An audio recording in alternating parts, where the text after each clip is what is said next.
it has fueled this tremendous population growth of ours. Our growing population is always catching up with our food production. We have a food race on our hands. We grow more food and the population increases. So we grow more food. It's a race that can't be won. On top of that, totalitarian agriculture also consigned its practitioners to a life of hard work and poor health. As a species, we had food before us for all of our history, which is 200, 300,000 years. When you look at 10,000 years, it's relatively minor in that space. But we were hunter-gatherers. And so nature grew our food in its way as opposed to our way, which is agriculture. We didn't grow food, food grew. Yeah, it's hard for people to accept the fact that the more you base your society on agriculture, the harder you work. If we look at archaeological sites around the world, and people have done this, and all the locations, this is not a cultural issue, in all the locations where agriculture began in Asia, the Mideast, South America, and Central America, we will find people who are stunted, short, their teeth are invariably gone because of the carbohydrates they're eating, turn into sugars and rot their teeth out. They're misshapen, they're asymmetrical, they show every evidence of suffering all sorts of disease. This new type of agriculture both required and allowed more settlement, and with that came the beginnings of wealth and inequity. If you go to pre-agricultural towns, you'll see a series of houses all about the same size. And almost instantly when agriculture occurred, you can go to any town in any agricultural site in the world, not just in Western culture, and see a few very large houses with granaries connected to them and a whole series of smaller houses.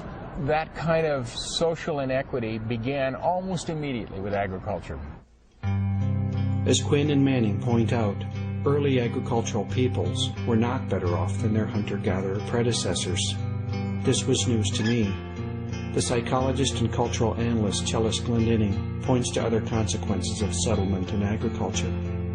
Before, when women were moving around and very athletic and carrying their babies and having a diet that wasn't so high in carbohydrates and nursing their babies for long periods of time, then women did not ovulate very often. But when women became sedentary, women began to have regular cycles. And so more babies were born. And so guess what? Then you have to make more farm. And then you have to expand the area that's fenced off. And then, oh, maybe you're going to meet up with someone else who's coming that way, you know, another group. And so then you have to have a war. We're taught to regard agriculture and settlement as the normal and natural way for humans to live. So it was a bit of a shock to learn how these basic cultural changes were the fundamental cause of so many of the problems that have dogged us through the centuries. Derrick Jensen speaks to the end result of all of this cultural change. I think one of the best lines I ever wrote was that forests precede us and deserts dog our heels. When I think of, or when you think of the plains and hillsides of Iraq as the first thing that you normally think of, cedar forests so thick the sunlight never touches the ground. I think for most of us that's not the case, but the first written myth of this culture is Gilgamesh cutting down those forests to make cities. Cities. Settlements begat villages, which begat towns, which begat cities. Totalitarian and catastrophic agriculture, the accumulation of wealth and power, and increases in population all came together to give rise to a new form of human culture, the culture of cities, the culture of civilization, the culture of empire. I realized as I was writing the newest book, Endgame, that I'd been bashing civilization for probably 10 years now, and I never defined it. I didn't know what I was talking about. And so I define it in that book as a way of life characterized by the growth of cities.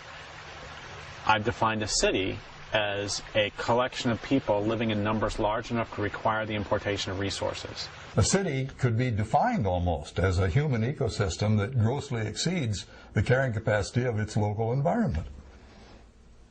As Jensen and Catton point out, because cities exceed the carrying capacity of their local environment, and because they require the importation of resources, then those who live in cities are locked into the inevitability of getting those resources from somewhere else, from somebody else, by whatever means is necessary. Often that means is trade, but trade requires transport, and transport requires energy, and energy has to come from somewhere, and it eventually runs out. And trade requires willing partners, but people do not always want to trade. When trade breaks down, and you need those resources, what remains is war.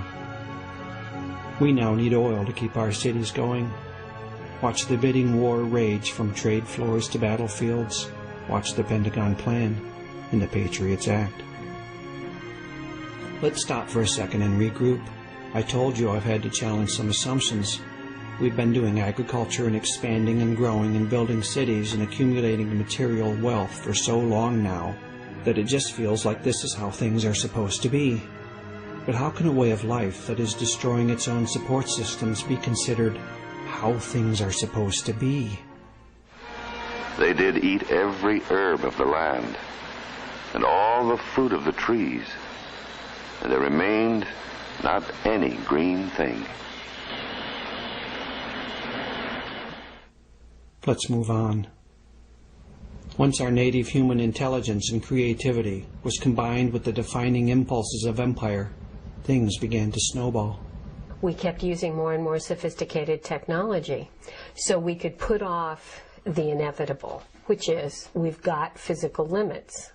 Using the power of technology, we could break through the limits and laws and rules that kept the community of life in balance for millions of years, temporarily. Rules, all the time rules. I'm sick of them. Excuse me for interrupting, boys and girls, but maybe you would like to find out just what it would be like if there were no rules. But how could we do that? By going someplace where there are no rules. There's no such place. But maybe there is a way we could go to a place without rules. How? By using our imagination. Now let's all pretend real hard. And pretend we did. Thinking we had no limits, our power to control went right to our heads. As historian and geologian Thomas Berry put it, we in America are fantastically absorbed in the fact that we are controlled, in a sense, of the destinies of the universe. So, and whatever we do is what needs to be done. What I say goes, see? I'm the law around here.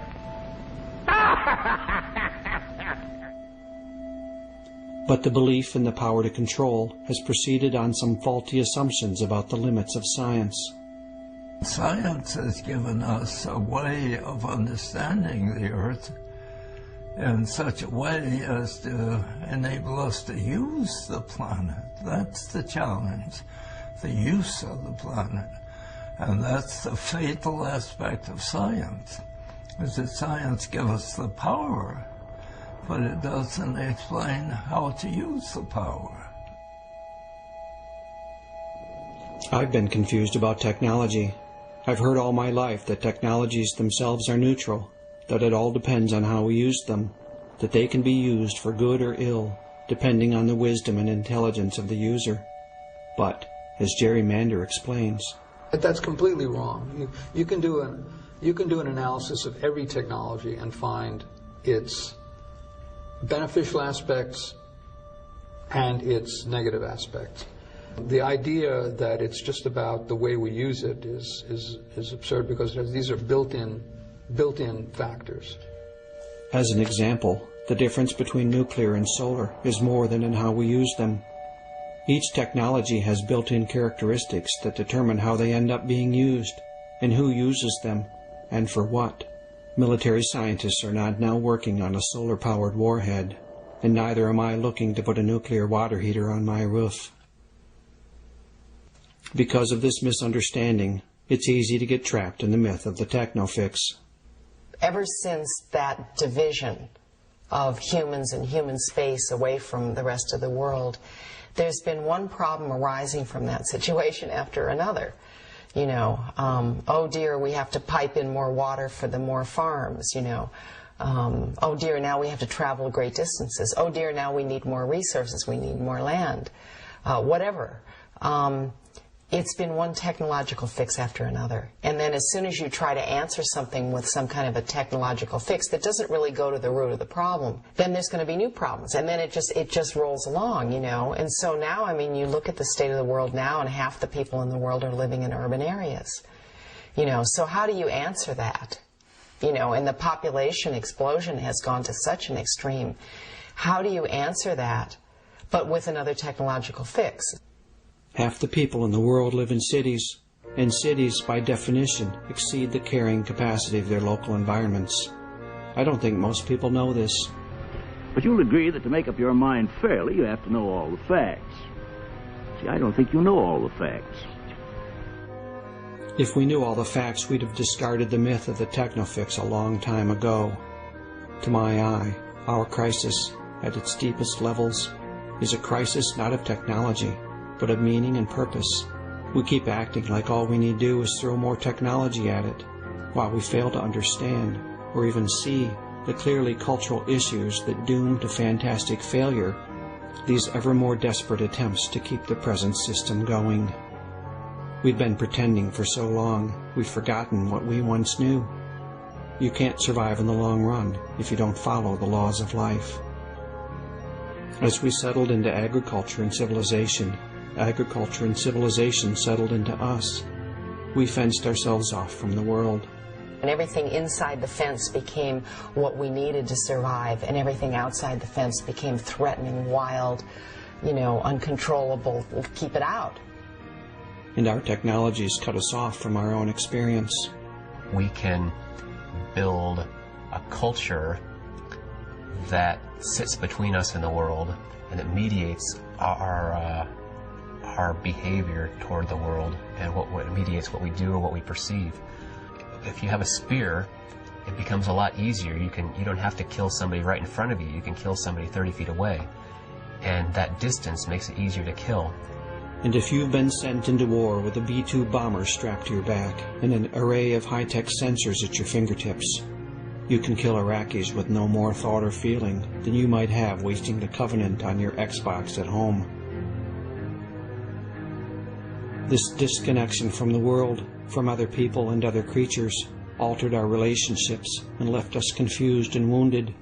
Our relationship with the universe becomes a use relationship. Now that's disastrous. Just like to say to another being, human, you used me, is about as terrible a thing as a person can say. Now the planet Earth is telling us, you used me. At what point do we stop and listen? And if we stop and listen, what will we be able to hear? Disconnection has stopped our ears. The planet's voice barely registers. Our minds are clogged with stories. Central to my understanding of the world is this: all cultures are based on stories. The culture of civilization and empire comes with its own unique set of beliefs and impulses. Listen to some of the stories that have brought us to our present predicament. There's never quite enough. We're innately flawed. It's heresy today to say, let's stop growing. Hard work is morally virtuous. More is better. The physical world, as I see it, is everything. We can solve any problem. I mean, they actually say that the way to be happy is to own more stuff. We are to subdue the earth and have dominion over it. We own. We own the planet. We own everything here. We own these resources. Humans have rights, and nothing else have rights. There are many times in which people just don't want to be told that such and such a place is off limits to them. Living with stories like this, is it any wonder we're devouring the planet? In some ways, we're in a culture of 2-year-olds, where we just won't look at the limits. Dominion over the earth in Genesis didn't mean to leave this pillaged and smoking. Daniel Quinn has named some of the basic stories of empire.